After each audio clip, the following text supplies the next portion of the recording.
This video I want to speak about the science of combat.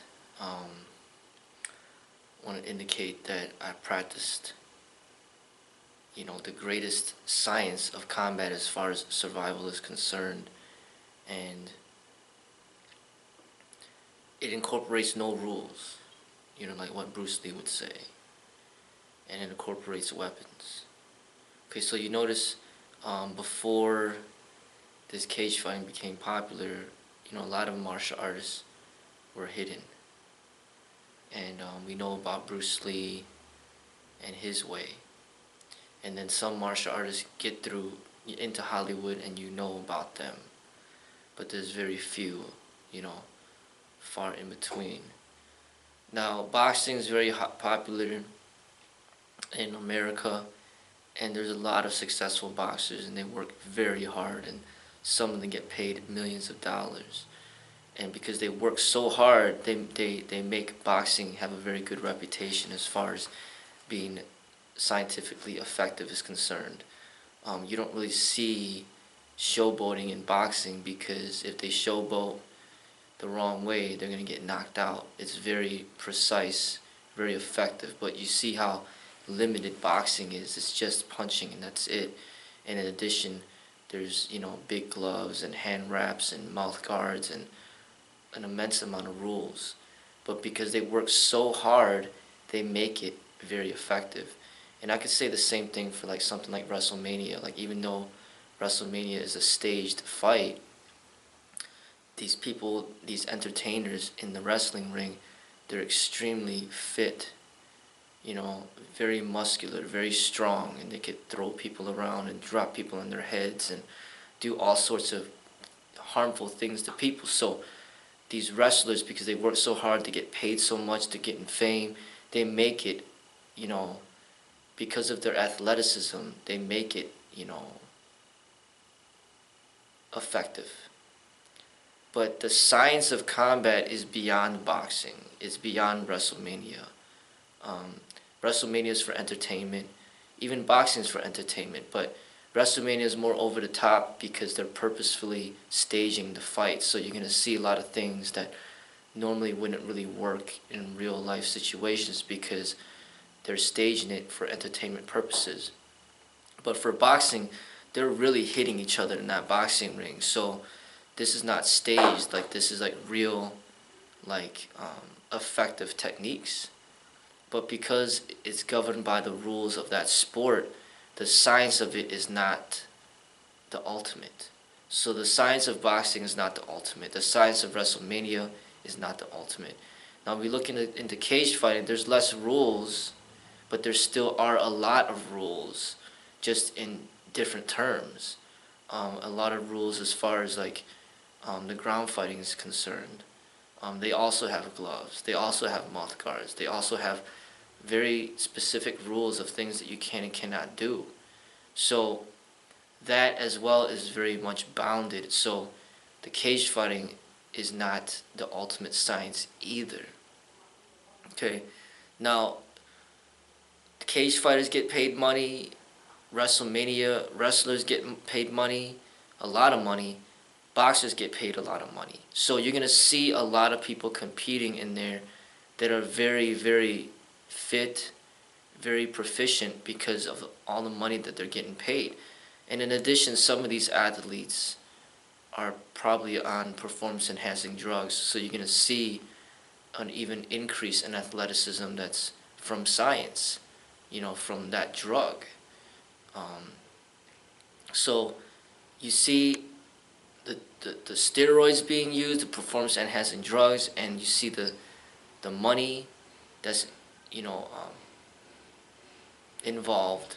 You see the fame that's involved, and you see a lot of people working really hard. So you're gonna see people say that, hey, cage fighting is effective, boxing is effective. People that practice the wrestling and WrestleMania, it's effective. Yes, it's effective because they train so hard, they make it effective. But all three of those are not the ultimate science in combat. None of them are. Then you got, martial arts styles that are well known, like Taekwondo, which is basically focused a lot on kicks. Now clearly it's basically the opposite of boxing, like barely any hands but mostly kicks. That if they train as hard as these professional athletes and they're getting paid as much, but they're not.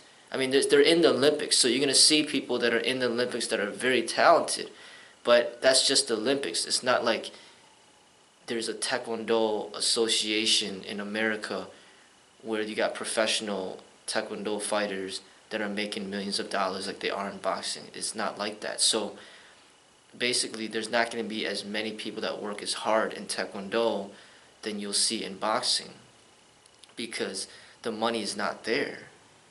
Okay? But if they worked just as hard, like some of these people in Korea might do, then you'll see that they'll make it very effective. But it's still not the ultimate science because it's limited by those rules. And it's the same that goes for any art that has turned into a sport, such as judo, which is another sport that's in the Olympics. It's the same thing as taekwondo being limited. I mean, judo is mainly throwing people. It's mainly like throwing people on the ground. So there's no professional judo association where people are getting paid millions of dollars in America. So you're not going to see that many people work that hard in that sport because the money's not there. But if the money was there, then you'll see a lot more people working hard in that sport as well. Okay, you see something like Thai boxing where they're making money in Thailand, but they're not making money in America. So if the money's not there, you're not going to see that many hard workers. The money is what makes a difference. That's why everybody wants to go to the NBA because they're paying millions of dollars. They don't want to go to some second-hand league where they don't get paid anything. The hardest workers in these professional athletes are in the highest paying leagues. Okay? Now you see some of these actors that are in Hollywood or even in China in some of these movies, they'll work hard too because they're getting paid millions of dollars as well. So if you got somebody like Donnie Yen or Jackie Chan or Jet Li making millions of dollars from a film, they're going to make sure that they train harder so that they look good on film. But because a film is not just about combat, they have to memorize lines and they got to act well, and there's a lot of different things involved with acting that has nothing to do with combat. You're going to see that they're not going to be as highly developed in the physical aspect than some of these professional athletes, because the professional athletes are strictly evaluated based on their physical, but the actors is not just about the physical. A lot of it is about their acting skills. So you'll see people working hard as actors, but the science is not in sport. The ultimate science in combat is not in sport. So it's not in judo, it's not in taekwondo, it's not in cage fighting, it's not in boxing, it's not in wrestling.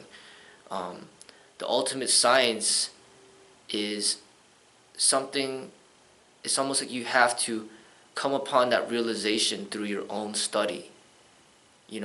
Bruce Lee had it. He had that understanding. That's what he trained in. He didn't bound himself by any rules. He developed the ultimate science for his own personal expression. The only thing that he didn't really publicize was his use of firearms, but he pretty much did everything else. Everything but firearms as far as his public expression was concerned. But I've heard some information from some people that contact me online that were telling me that Bruce was into the firearms as well. He purchased some firearms and that he was using a firearm to protect himself. If that is the case, then he clearly had everything. He had all the training as far as all the weapons are concerned, the unarmed training, the scientific aspect of it, the ultimate science of it, and he had the firearms training. And before he died, he was really heavily studying fencing. He knew what the ultimate science in combat was. And that's what he studied, that's what he practiced. And that's what I studied, and that's what I practiced, the ultimate science of combat. There's no need to call it Jeet Kune Do. It's just basically practicing the ultimate. Now, there could be people out there that worked a lot harder than me. And of course they do, because they're getting paid millions. I mean, if Mayweather's getting paid $500 million for one boxing match, of course he should be working a lot harder than me. So if me and Mayweather got in a confrontation and he ended up beating me up or winning the confrontation, it doesn't mean that boxing is more scientific than the real science of combat. You know, I'm representing the real ultimate science of combat as far as what I study and what I practice. And he's representing boxing. If he beat me in a confrontation, in a fight, and he won, it doesn't mean that boxing is more effective than what I'm studying. It just means that he works really hard. And he was able to take advantage of, you know, his strengths and basically take advantage with his strengths against my weaknesses. You know, but it doesn't mean that boxing is the most effective. Not at all. It's impossible for boxing to be the most effective science when it's bound by all these rules. And in addition, none of these combat sports allow any weapons inside the cage of the ring. So that already limits science into entering into, you know, these sports in order to demonstrate what truly is effective. You know, because the real science of modern day are the firearms. And, you know, these combat sport athletes could be as fit as they want. They could be as trained as they want. But if they don't use weapons, they're always going to be at the mercy of every single police officer, every single criminal that has a gun, or every single armed civilian that has a gun. They're always going to be at their mercy because the people that own the firearms, that use the firearms, that possess the firearms, that carry the firearms, these are the truly lethal people in this world. These are truly the individuals that are the protectors of this society. It is not these combat sport people. These combat sport people do work hard, you know, because they make a lot of money. But if they weren't making that much money, they wouldn't be working so hard. You know, so you got a lot of these hidden martial artists that are hidden throughout society.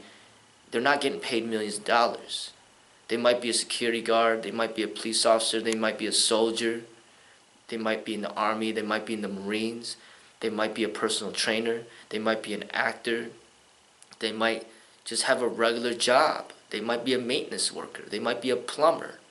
You know, you got a lot of people out there that are armed, civilians, you know, and you don't know who they are, especially when it's concealed carry. These are the real protectors of the society.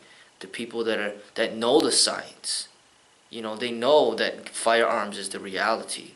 They know, you know, when they study the martial arts, they know that there are no rules, that anything goes.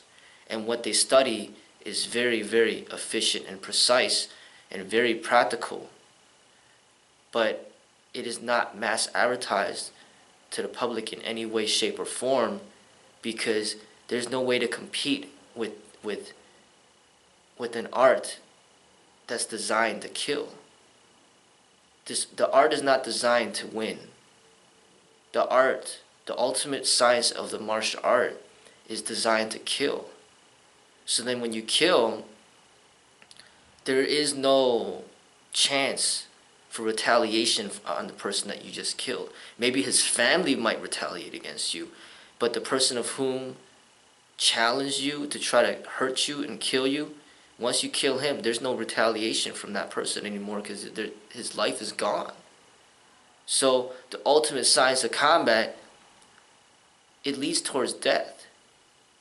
There's no tomorrow. When the police shoot, you know, these people on the streets, these people die. These people don't come back to life. That's the reality. You know, and when you watch Bruce Lee's movies, a lot of times when he's fighting these martial artists, he kills them at the end. He killed Chuck Norris, cracking his neck. He killed Kareem Abdul-Jabbar, he choked him to death. You see those movies where he's, you know, like the Chinese Connection and, you know, these movies where these people are attacking him, he would kill them, a lot of them. He'd just end their life.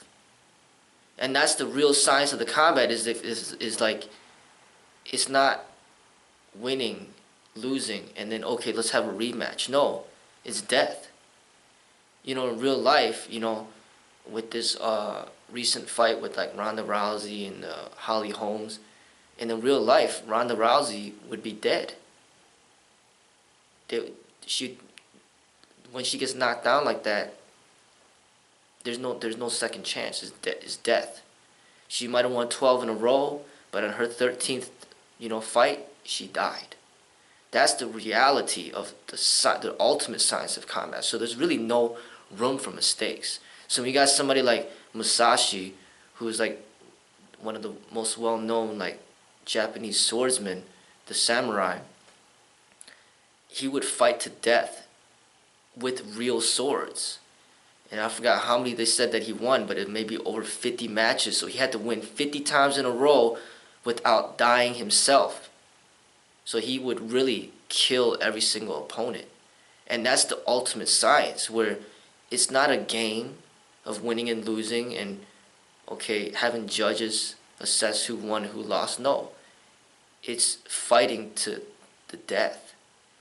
And really, you have to be very precise in everything that you do, because one loss means the loss of your life. So when you train for survival, it's a very different mentality than combat sport. Now, combat sport, like I said, because these people are getting paid so much money, they're willing to sacrifice the art in which to adapt to the sport, in which to turn it into a game to make money. But people that practice the real martial arts, or what I'm now going to refer to as wushu, people that practice wushu are the individuals that they don't sacrifice the art.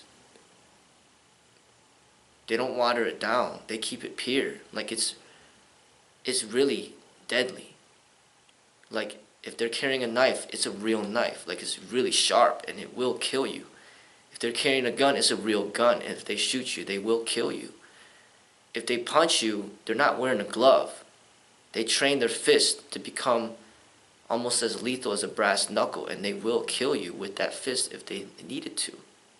So, wushu, the real martial arts, it's not for play. It's not going in a paintball match. It's not playing with Nerf guns. I mean, this is like real guns, real swords.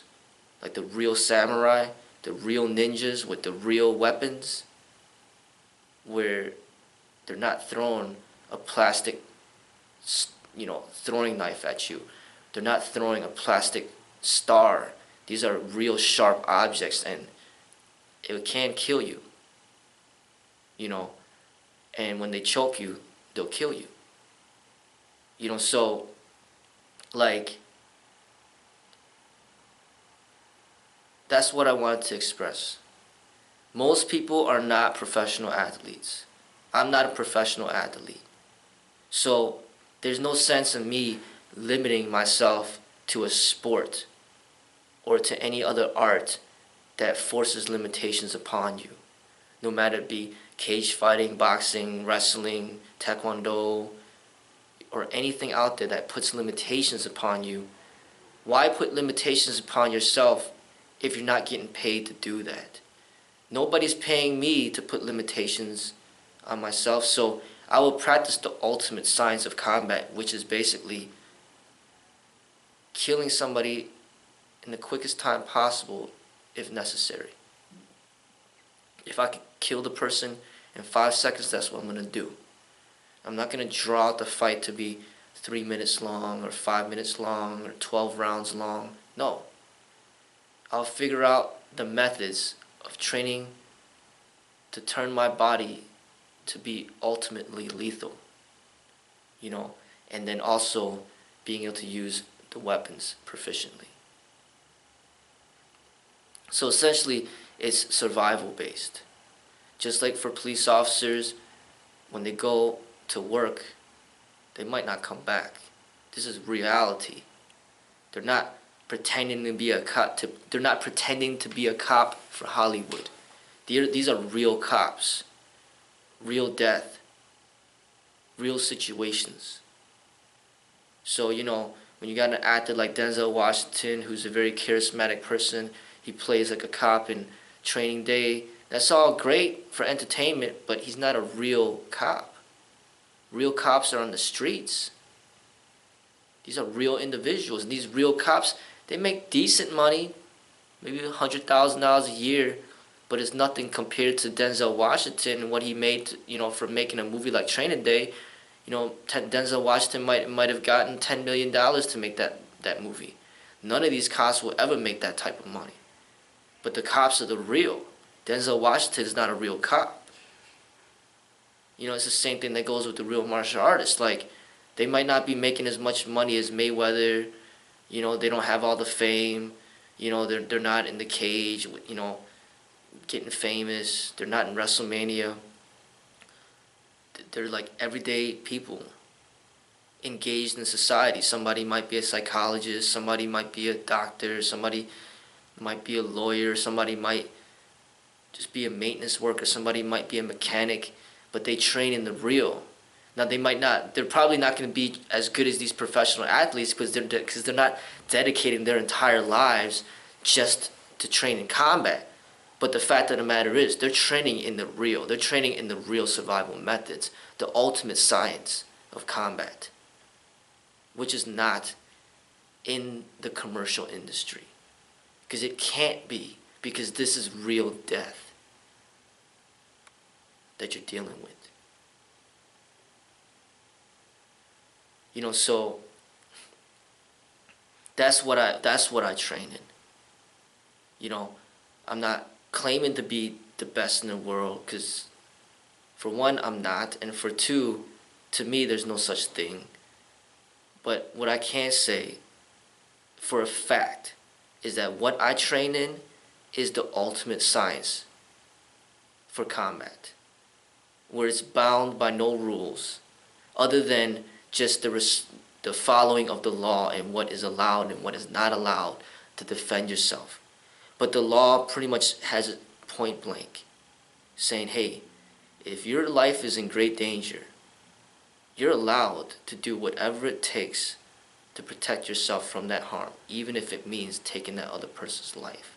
So with that in mind, there are no rules. Because if somebody attacks me and he's trying to kill me, I'm justified in killing that person. So then basically, there are no rules. If I need to eye jab him, that's what I'll do. If I need to stab him, that's what I do. If I need to bite him, that's what I'll do. If I need to hit him with a stick, that's what I'll do. If I need to shoot him, that's what I'll do. If I need to choke and kill him, that's what I'll do.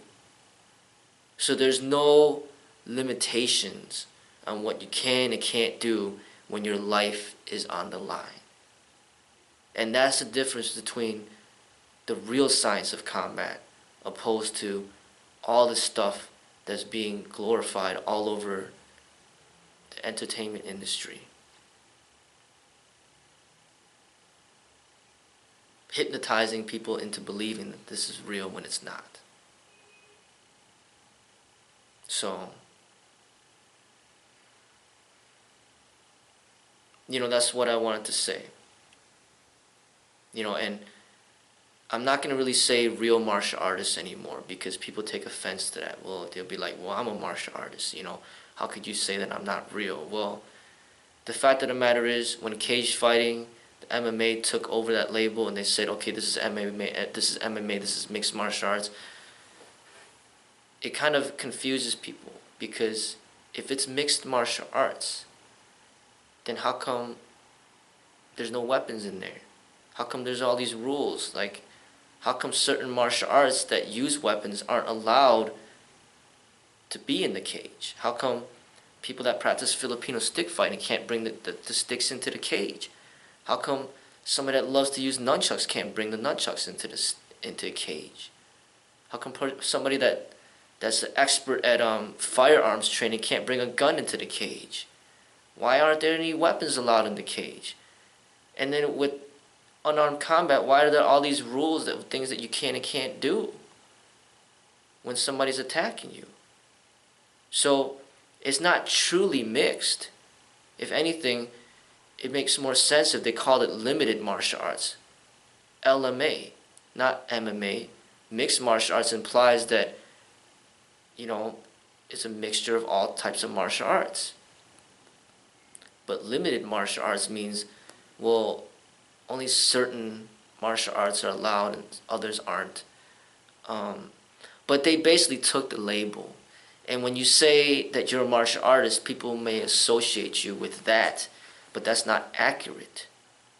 So basically, for me, it's better to just say, hey, I practice wushu, which is martial arts, which is, in Chinese, it just means martial arts.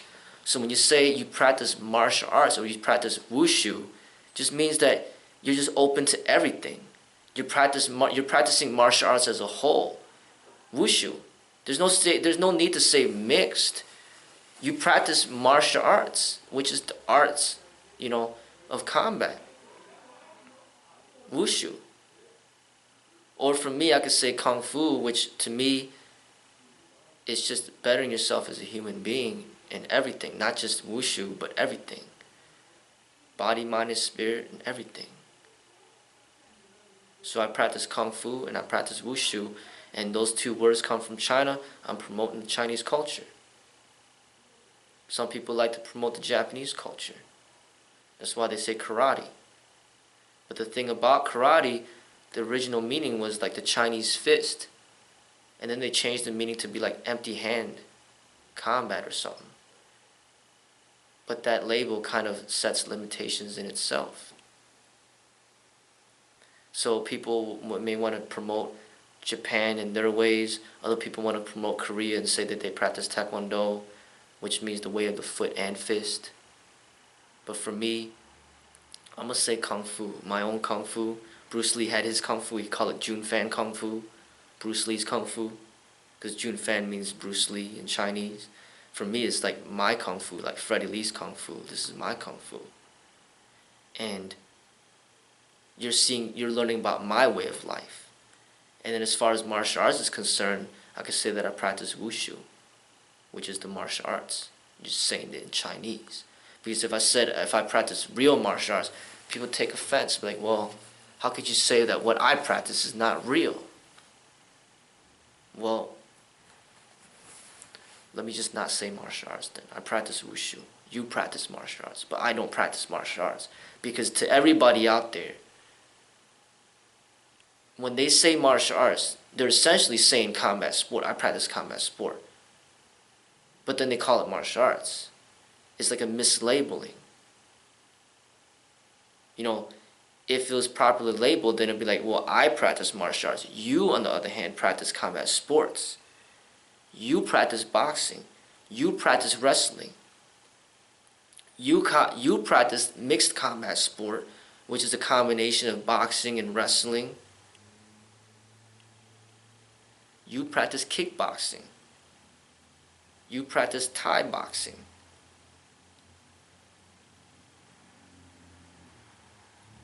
But people are calling it martial arts, and they call it mixed martial arts. Then they could go ahead and have that label. You guys take the label. You guys are martial artists. I'm not a martial artist. I'm a wushu artist. I'm a kung fu artist.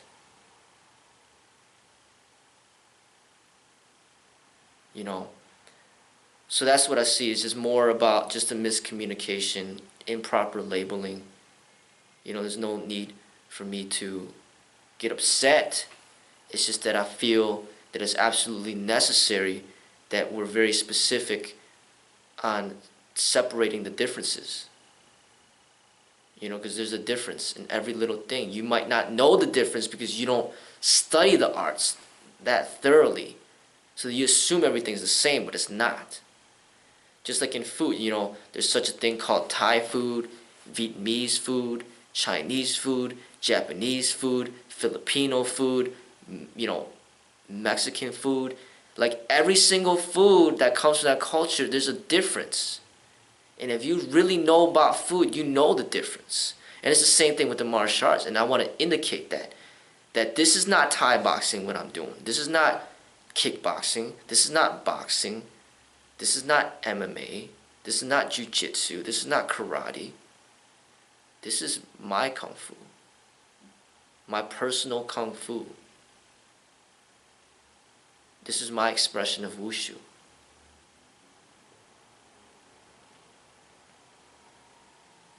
So I think that, I've been studying martial arts, studying wushu for a very long time, and it took a lot of time to come to this understanding. And I think if people are more educated on how they use these labels, then essentially it could create less confusion out there.